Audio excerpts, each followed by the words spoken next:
Now at 6, a high-speed chase that began in Joplin ends with an arrest in southeast Kansas. Plus, the family of Kenneth Matthews speaks out about his unsolved murder 1 year after his death in Joplin. And we'll hear the story of two good Samaritans in southwest Missouri who had to be rescued from a flash flood after they tried rescuing someone else. The 4 states' most watched news starts now. A Columbus man wanted by police has been arrested after a chase with police crossed state lines. This is KOAM News at 6. I'm Dow Quick. The chase began in Joplin when police noticed a pickup truck believed to be driven by a suspect out of Cherokee County, Kansas. The chase ended up leaving Joplin going through Jasper County before ending near Crestline, Kansas, near the Missouri border. That's where authorities arrested Stephen Tyner of Columbus, who was wanted in Cherokee County for rape, attempted murder, and kidnapping in the stabbing of a woman in Galena back in December. A judge has sentenced one of 2 suspects in connection with the Newton County murder case. Eddie Fisher is sentenced to 4 years in prison for abandonment of a corpse and 7 years in prison for receiving stolen property. Those sentences will run concurrently, so he'll serve 7 years. It stems from the April 2022 murder of Scotty Roller. Authorities say Fisher's son Damon Fisher shot and killed Roller after an argument over the purchase of a vehicle. They say Eddie Fisher then helped Damon wrap Roller's body in a rug and dump the body down a well on Eddie's property near Seneca. Damian Fisher is charged in the case with second-degree murder and armed criminal action. The Joplin Police Department is still searching for answers a year after the fatal shooting of Kenneth J. Matthews. KOAM's Amber Jenkins spoke to the Matthews family. A year ago, the intersection of 5th and Connor Avenue in Joplin was covered in crime tape and police officers. Now the tape and officers are gone, but the mystery of what happened here on May 17, 2022 still lingers. There's 2 victims in this case. Kenneth J. Matthews was ultimately deceased. He was murdered. But there's another individual who was shot multiple times also. According to police, Kenneth J. Matthews was walking with a friend around 6 p.m. on South Corner Avenue when he was shot multiple times and pronounced dead on the scene. The shooter or shooters drove away in a dark-colored passenger vehicle. And so he was the bystander, and it just makes it that much worse. A year later, Matthews' family is still wanting justice. JPD is keeping in touch with the family to let them know they're still investigating. To be honest, it's been a distant relationship with the family. There's not a lot of close family in this area. We did identify a biological son that lives on the east side of the state, but he's had issues in the Children's Division State's custody of trying to find him. He was hard to get hold of. And I haven't talked to Detective Stahl in a couple months because it just gets really disheartening to call and to find out that there's been no further movement on the case. Matthew's sister remembers him as a teddy bear. Though not siblings by blood, they still have that bond. I say we were in foster care. We did a lot of walking around the streets of Carterville when we were younger, raising hell, doing what little redneck kids do. Matthew's sister Crystal believes someone in the community has information. Reporting in Joplin, Amber Jenkins, KOAM News. If you have any information, you should contact the Joplin Police Department. Let's check in with Chief Meteorologist Doug Heddy for a first look at the weather. Well, another gloomy day for us today. Clouds all day long, kind of cool. Temperatures held mainly into the mid-60s throughout the day. And you can still see we're socked in with the clouds. We have pockets of drizzle, and that's what we are going to see through the evening hours. Now, these clouds will start to break up later on tonight as this wave starts to exit the region. But with the moisture on the ground, light winds, we're going to get some patchy fog into the region. Still kind of cool. Carthage 63. We have Commerce at 65. Pittsburgh is sitting at 64 degrees. Through the evening hours, we slide back through the 60s, eventually into the mid-50s later on tonight. So it is going to be kind of cool for this time of the year. All right, patchy fog tonight, warming up on Wednesday, thunderstorms Thursday night into Friday. We cool down a little bit, especially the overnight lows as we head into the weekend. We're going to have all those details here in a bit. See you soon. 2 Good Samaritans who had to be rescued from flash flooding in the Ozarks over the weekend are sharing their story. Michael Hoffman reports from eastern Douglas County. Well, Judy and Keith were sleeping in their bed about 100 yards that way when they started to hear cries for help. So they got in the four-wheeler, came down here to this opening to look, and that's when they slipped and fell in themselves. My wife had called 911. We were both knew that we had to continue to look. We could not ignore the people that were continually crying, screaming for help. Keith and Judy Denninger braved the storm and the high rushing water. Their search brought them here, where they thought the two stranded people were. But that's when Judy fell in. This mud here is as slick as ice. She just slid all the way down into the river. There was nothing she could do. Once she got onto that slick mud, there was nothing she could do. I was trying to help her out. I was holding on to a tree, trying to hold her up, pull her out, but as soon as she started pulling and I got onto the mud, down I went as well. So we both ended up in the river. Keith says though they now know it was a dangerous situation, it didn't feel that way in the moment. Judy and I talked about this the next day. Neither of us ever had a thought of what danger we ourselves were in. It never crossed our mind. So it's just odd. When I show you some of the places we climbed up and down, I can barely walk because of my spinal issues. But during that time, I didn't feel any pain either. It was just get the mission done. Keith and Judy were pulled out of the water right here behind me by the Eastern Douglas County Fire Department, and the other two were rescued downstream about 20 minutes later by the Highway Patrol. Coming up, Joplin Elementary School unveils its new playground track to help keep kids active. Plus, how an elementary school in McDonald County, Missouri is using a grant to improve its library. Joplin Elementary School is celebrating the completion of a new walking and running track for their playground.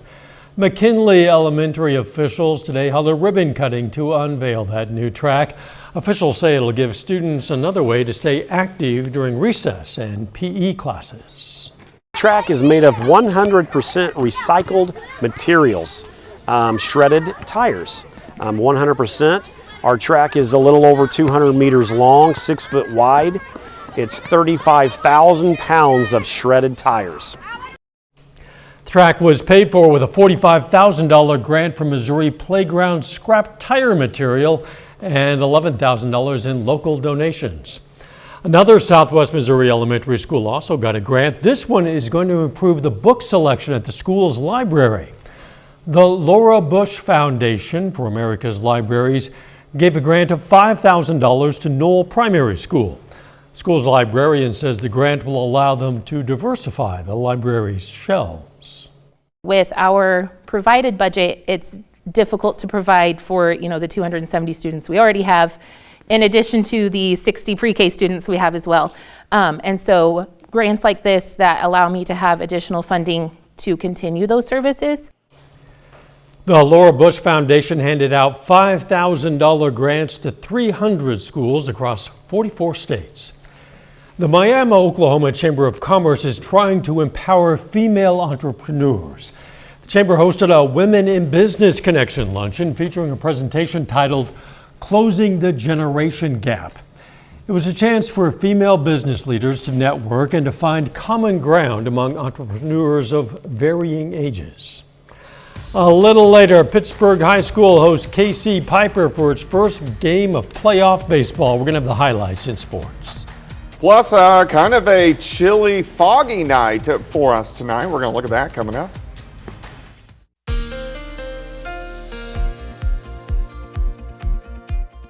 Well, it definitely turned out to be a dreary, kind of drizzly day for us today, and the clouds are going to stick around as we go through the evening hours. Kind of chilly. We've been hovering into the mid-60s all day long, and that's where we still currently sit. Neosho 63, Carthage 63, Nevada sitting at 66. Let's move into Kansas. Neodesha at 64. Oklahoma Grand Lake is sitting at 67 degrees, and our temperatures will slowly drop back as we go through the evening hours. But socked in with the clouds, humidity is high, and as the winds back down, I mean, they're very light right now, but as they go near calm, later on tonight with that moisture on the ground. We're going to get some patchy fog across the region. Temps will slide back to about 60 by midnight, and then a little cold later on tonight, or chilly into the mid-50s for overnight lows. Let's go outside. On the satellite picture, you can see plenty of clouds. Now, underneath these clouds, we're still getting some pockets of very light drizzle, and this is what we're going to see as we go through the next several hours, and then as this wave exits, we'll start to clear out a little bit later on tonight. But if we look at the entire central plains, you can see one system, the eastern third of the country, already a little monsoonal moisture starting to get going across the western third of the country. But here's an upper level high, so this is kind of blocking the pattern up once again. So we'll get a system in here Thursday and Friday, but it has to jump over the high and slide in and give us some thunderstorms late Thursday into Friday. But this area of high pressure will break down once again as we head into the weekend, and that's going to allow a more active pattern to return, similar to what we had last week, moving in for us next week. All right, through the night, look at the fog building in, especially long and south of I-44 into northwestern Arkansas. So if you are going to be out, be careful on the roadways as some of the visibilities will be dropping across the region. But the clouds will finally break up later on tonight, but of course we're going to have the patchy fog. Temperature is dipping back, 57 at Stockton, Miami 57, Chanute 56, 57 degrees. Through the morning hours, we warm, lower 70s by noon. Once we get into the afternoon, we'll stop at 4:30. I think most of us 75 to about 77, but you can see a few isolated showers popping up. I would say 85, 90% of us stay dry, but there are going to be a few random showers out there. Clear skies tomorrow night, upper 50s to near 60 once again. Thursday, the southerly winds pick up a little bit, but really pretty nice. Near 80, even into lower 80s once you get out across southeastern Kansas. Thursday night, most likely after midnight, showers and thunderstorms will start to press in as we head into Friday morning with our next storm system, which will give us pretty good chances for rain later on this week. Day planner 58 to start, 72 by noon. High temp of 76 during the afternoon. And with those chances for showers and thunderstorms, due to the timing right now, I don't really see much of a severe threat, but we could get some pretty good rainfall amounts as we head into Friday, and then cooling down a bit toward the weekend. 76 for us on Wednesday, near 80 on Thursday. Cooler Friday with the showers and a few thunderstorms. Look at Saturday morning, 48. So kind of cool. Now the afternoons are great. 70 on Saturday, 75 on Sunday. Thunderstorm chances return next week. Yeah, it's chilly overnight, but it's a great weekend to be outside. Yeah, it looks pretty good. You're going to have to mow. Yes, I guess. Thanks, Doug. Still ahead, we're going to hear from the Missouri Southern baseball team as they prepare to host a regional for the first time since 1992. And the Pittsburgh Purple Dragons hit the field for their playoff opener against KC Piper. Jacob Leonard has those highlights and more up next.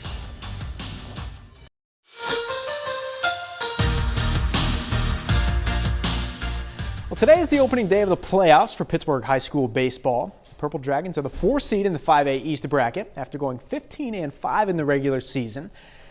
Pittsburgh hosts KC Piper this afternoon with the winner moving on to the regional championship game. We'll start top of the second. Quentin Fears got the curveball working. Strikeout there. Then moments later, another strikeout. Pittsburgh leads it 3-0 going to the bottom of the second. Here with a man on third, Tucker Akins drops a liner into left. That scores Dawson Stegman easily. RBI single for Akins makes it 4-0 Purple Dragons. This one actually still going, and it's an offensive battle. Pittsburgh leads 11-9 in the bottom of the 6th. In Girard, Baxter Springs and Frontenac meet this afternoon in the first round of the 3A regional bracket. The first inning, leadoff man Lane Sullivan for Frontenac. Hard shot to left, bounces all the way to the fence. Sullivan into second with a leadoff double. A couple batters later, Alex Williams delivers a liner to center. Sullivan comes home from second, and the Raiders have the first run of the game. Now, still in the first, bases loaded for Cal Turlip. He sneaks one through the right side. 1 run scores. Mario Mangini right behind him for another. 4 runs for Frontenac in the first.